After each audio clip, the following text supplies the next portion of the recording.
Здравейте, информацията. Преди малко гледах, или по-точно слушах, или по-точно гледах един подкаст на тема, която много ме интересува. И в този подкаст участваха доста хора. Едно от момчетата сподели, че за последните 6 месеца са изкарали над 300 хиляди лева.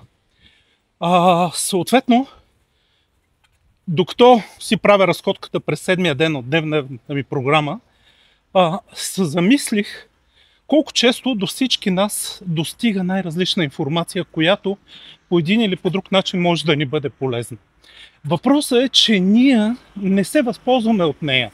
Просто тя не ни докосва, в следващия момент подминаваме я. Това не значи, че тази информация не е за нас.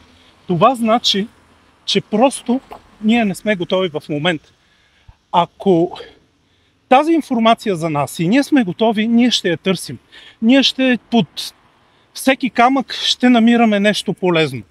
Въпросът е, защо ние бягаме от информации, които наистина могат да са ни полезни. Какво ще рече това?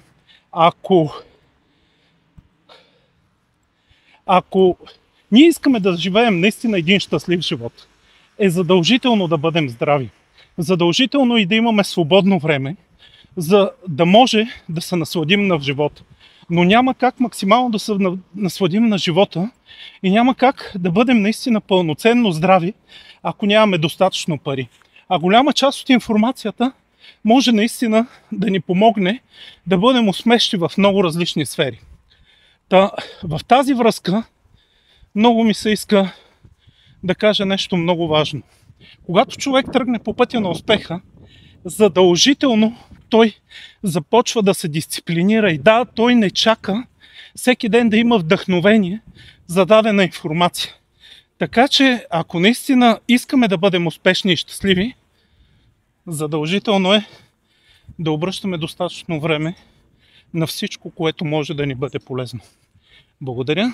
Това за информацията, а за дисциплината ще говорим някой друг път. Чао, до скоро!